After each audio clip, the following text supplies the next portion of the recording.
सौत ऋषि ने कहा, महाराज जन्मेजय, अब मैं तुम्हें अयोध्य धौम्य नाम के महर्षि और उनके 3 शिष्यों की विचित्र कथा सुनाता हूँ। इस कथा में आप ये जानेंगे किस तरह से अयोध्य धौम्य ने अपने तीनों शिष्यों की परीक्षा ली और उस परीक्षा में वे किस तरह से खरे उतरे।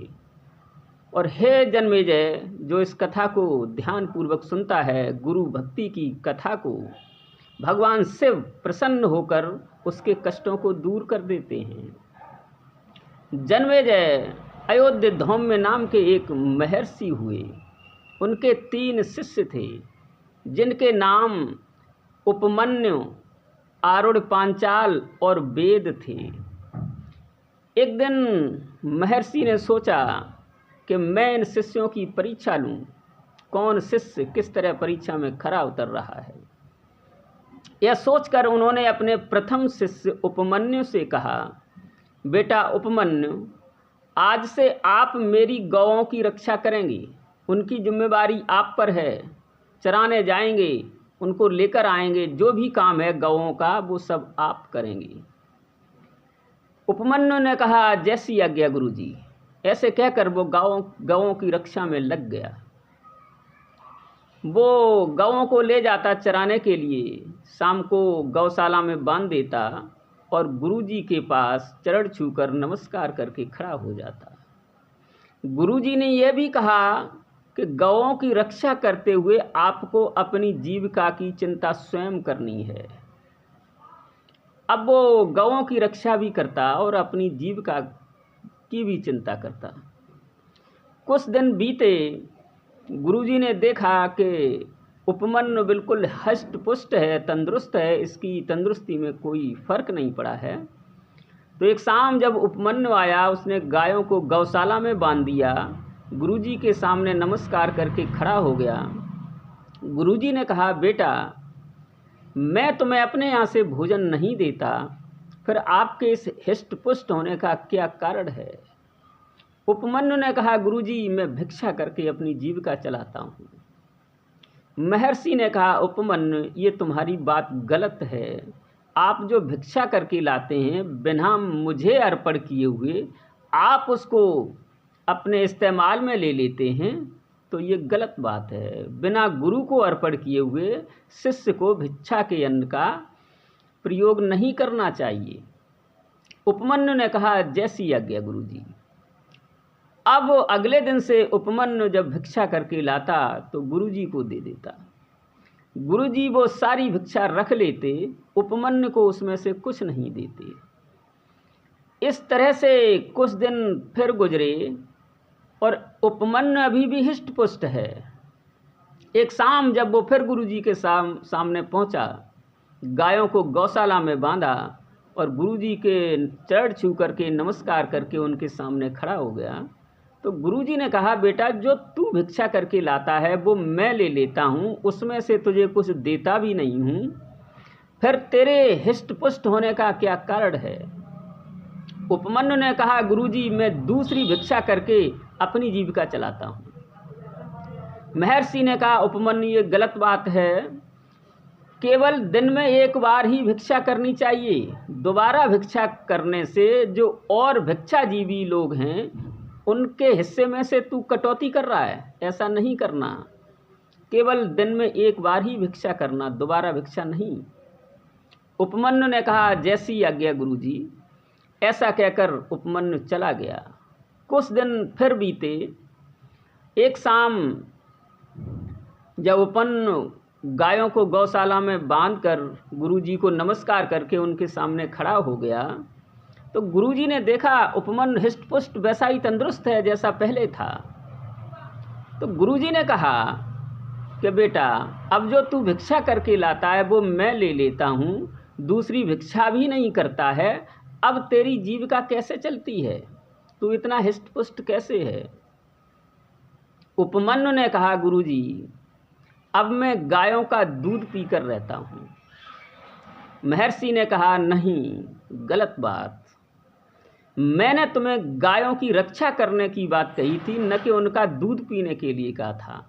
आपको गायों का दूध नहीं पीना है। जैसी आज्ञा गुरुजी कहकर उपमन्यु फिर चला गया। इस तरह कुछ दिन फिर गुजरे। एक दिन उपमन्यु गायों को गौशाला में बांधकर फिर गुरुजी के सामने उपस्थित हुआ, नमस्कार किए और खड़ा हो गया। गुरुजी ने सोचा कि ये अब भी उतना ही हिष्ट-पुष्ट है, इसकी तंदुरुस्ती में कोई फर्क नहीं है। जबकि भिक्षा जो करके लाता है वो मैं ले लेता हूँ, ये दूसरी भिक्षा भी नहीं करता, गायों का दूध भी नहीं पीता, अब ये कैसे हिष्ट-पुष्ट है। उन्होंने कहा कि बेटा उपमन्यु, अब तुम्हारी जीविका कैसे चलती है। उपमन्यु ने कहा, गुरुजी अब मैं भिक्षा जो लाता हूँ वो आपको दे देता हूँ, दूसरी भिक्षा भी नहीं करता, दूध भी नहीं गायों का पीता। अब बछड़े जब गायों का दूध पीते हैं, उनके मुंह से जो झाग निकलता है मैं वो झाग पी लेता हूँ, यही मेरी तंदुरुस्ती का राज है। गुरुजी ने कहा, बेटा उपमन्यु ऐसा नहीं करना, वो बछड़े उत्तम प्रकृति के बछड़े हैं, तुम्हें बड़ा प्रेम करते हैं, तो तुम्हारे लिए वो ज़्यादा झाग छोड़ेंगे, ज़्यादा झाग छोड़ रहे हैं और अपने पेट की कटौती कर रहे हैं, और तुम्हारे लिए वो झाग छोड़ रहे हैं, उसको नहीं पीना, क्योंकि वो बछड़ों की कटौती हो जाएगी। जैसी आज्ञा क्या करके गुरुजी उपमन्यु चला गया। अब उपमन्यु भिक्षा जो करके लाता गुरु को दे देता, दूसरी भिक्षा भी नहीं करता, गायों का दूध भी नहीं पीता, अब झाग भी नहीं पीता। अब क्या करे। अब उपमन्यु भूखा रहने लगा। महाराज जन्मेजय, जब कई दिन की भूख से उपमन्यु एक दिन परेशान हो गया तो उसने आक के पत्ते खा लिए। भूख से व्याकुल परेशान होकर के आक के पत्ते खा लिए, जिसे दूसरी भाषा में अकौआ शब्द भी कहते हैं। जब आक के पत्ते खा लिए उपमन्यु ने, आक के पत्ते बड़े रूखे, तीक्ष्ण और दाहकारक होते हैं, उन्होंने उसकी पाचन क्रिया में जाकर जलन पैदा कर दी। उपमन्यु परेशान होने लगा। उन आक के पत्तों की तीव्रता के कारण उपमन्यु की आँखों की रोशनी चली गई। उपमन्यु अब अंधा हो गया। अंधा उपमन्यु इधर उधर चल रहा है, घूम रहा है, रास्ता ढूंढ रहा है, उसे रास्ता नहीं मिली और उस रास्ता ढूंढने के चक्कर में वो एक कुएं में गिर पड़ा। शाम को गायें लौट करके आ गईं, लेकिन उपमन्यु नहीं लौटा। गुरुजी ने देखा उपमन्यु नहीं लौटा है, गायें आ गई हैं। उन्होंने सोचा शायद मैंने उसका भोजन बंद कर दिया, इसलिए नाराज तो नहीं हो गया, चलो देखते हैं चल करके।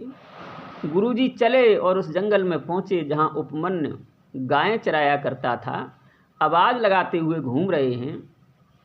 जब आवाज़ लगाते हुए, बेटा उपमन्यु कहाँ हो, मैं बुला रहा हूँ, मेरे पास आ जाओ, ऐसे कहते हुए गुरुजी जब उस कुएं के पास से गुजरे, उपमन्यु ने सुना कि गुरुजी मुझे बुला रहे हैं, तो उपमन्यु ने कहा, गुरुजी मैं यहाँ हूँ, कुएं में गिरा पड़ा हूँ।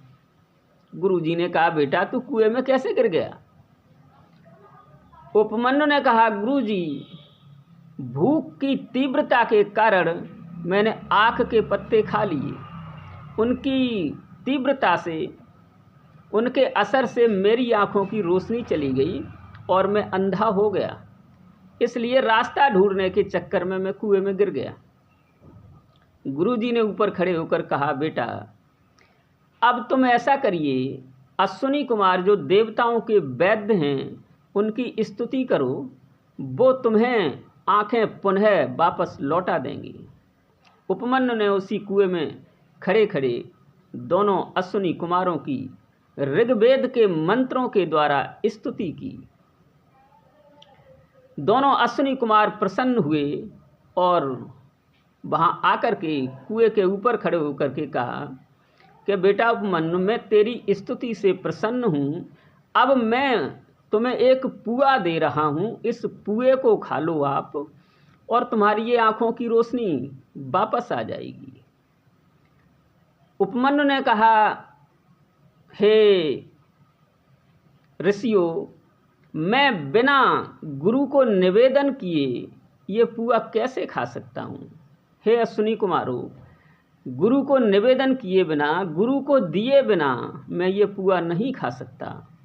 अश्विनी कुमारों ने कहा कि बेटा उपमन्यु, ऐसी ही घटना तुम्हारे गुरु अयोध्या धौम्य के साथ भी जब हुई थी और मैंने उनको यही पुआ दिया था, तो उन्होंने तो अपने गुरु को बिना निवेदन किए ही खा लिया था और वो ठीक हो गए थे, तो तुम भी इसको खा लो।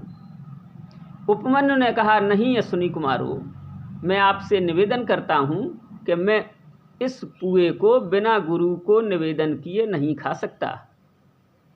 ये बात सुन अश्विनी कुमार प्रसन्न हो गए और गुरुजी भी प्रसन्न हो गए।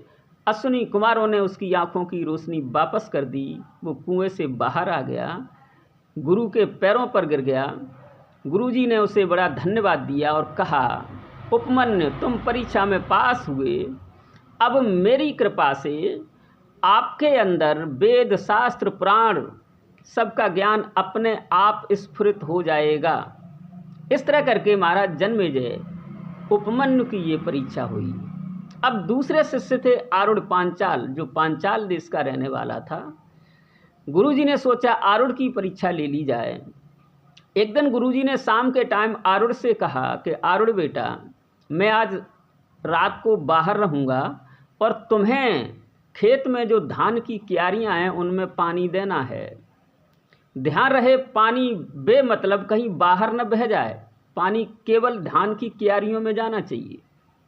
उसने कहा, जैसी आज्ञा गुरुजी। महर्षि चले गए और शाम के समय आरूढ़ पांचाल खेतों की तरफ चला गया।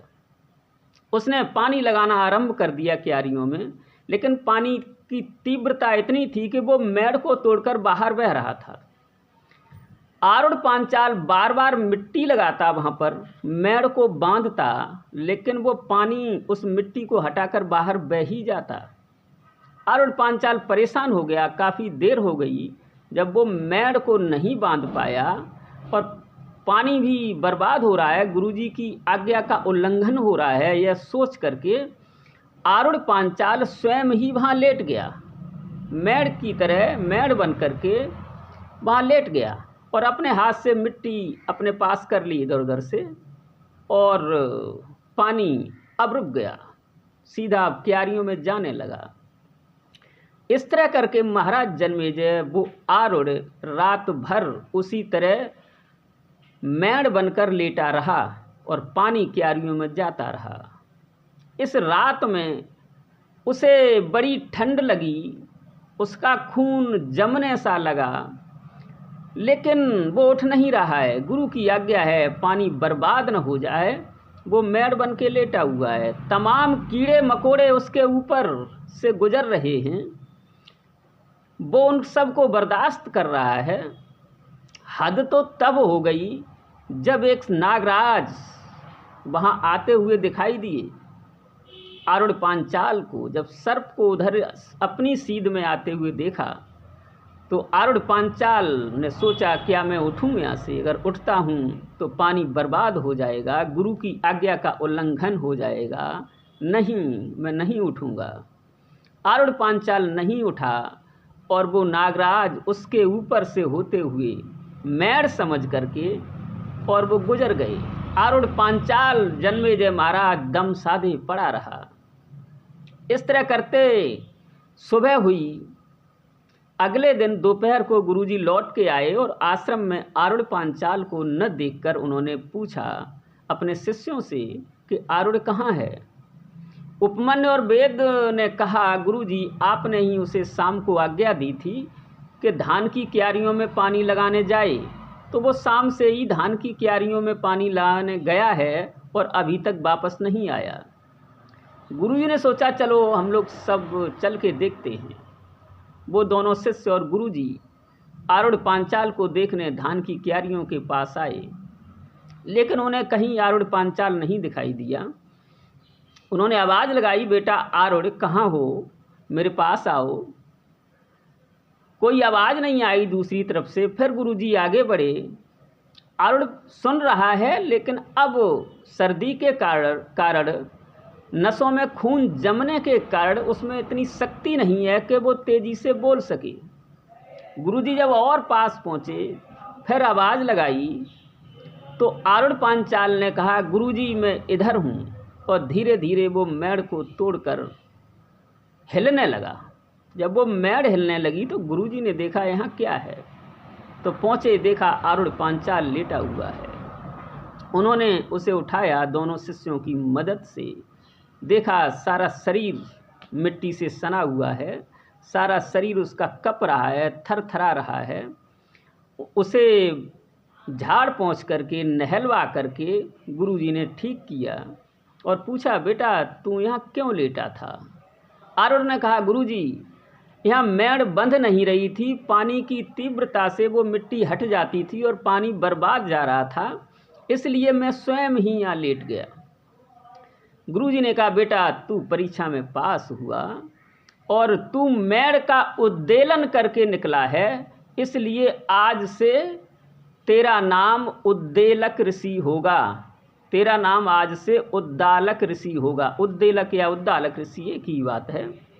मेड़ का उद्देलन करके निकला है, तू उद्दालक ऋषि के नाम से प्रसिद्ध होगा। वेद शास्त्र पुराणों का सारा ज्ञान तेरे पास अपने आप आ जाएगा, उपमन्यु की तरह। महाराज जन्मेजय, इस तरह आरूढ़ पांचाल की परीक्षा हुई। अब तीसरे शिष्य बचे वेद। वेद से गुरुजी ने कहा कि वेद तुम्हें घर की जिम्मेवारी देखनी है, घर के जो भी काम होंगे सारे तुमको देखने हैं। वेद जैसी आज्ञा गुरुजी कह करके चले गए और घर के कामों में हाथ बटाने लगे। गुरुजी भारी से भारी काम लेते वेद से, लेकिन वेद कभी उफ नहीं करता। कभी कभी सारे दिन वेद को भोजन ही नहीं मिलता और काम ही करता रहता, लेकिन वेद न कोई शिकायत करते हैं न काम से मुख मोड़ते हैं।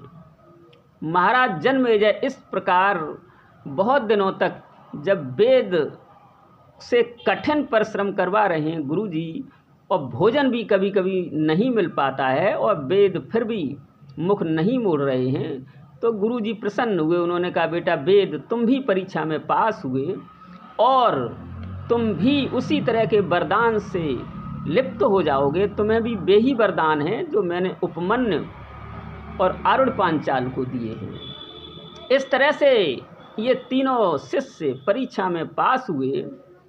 महाराज जन्मेजय इस कथा को जो प्रेम से सुनता है, भगवान शिव गुरु भक्ति की इस कथा को सुनने के कारण उसके क्लेश दूर कर देते हैं। और उन वेद के भी 3 शिष्य हुए महाराज जन्मेजय। वो वेद जो शिष्य था वो फिर महर्षि बना। उन वेद के भी 3 शिष्य हुए। उन वेद के उन 3 शिष्यों में से एक शिष्य का नाम उतंग था। उतंग की परीक्षा वेद ने कैसे ली, उनकी पत्नी, वेद की पत्नी ने उतंग की परीक्षा कैसे ली, वो बड़ी विचित्र है। उन्होंने क्या शर्त लगाई गुरु दक्षिणा में उतंग से, वेद के शिष्य उतंग से उनकी गुरु माता ने क्या दक्षिणा मांगी, उस दक्षिणा को वो कैसे लाए, रास्ते में उस दक्षिणा को लाते समय क्या क्या कष्ट पड़े, तक्षक नाग से उनका कहाँ सामना हुआ, फिर उस दक्षिणा को तक्षक नाग लेकर भागा गुरु ने, अर्थात वेद ने, वेद के शिष्य उतंग ने कैसे उसका पीछा किया। ये कथा जो वेद के शिष्य उतंग की परीक्षा की जो कथा है, इसे अगले वीडियो में लाएंगे।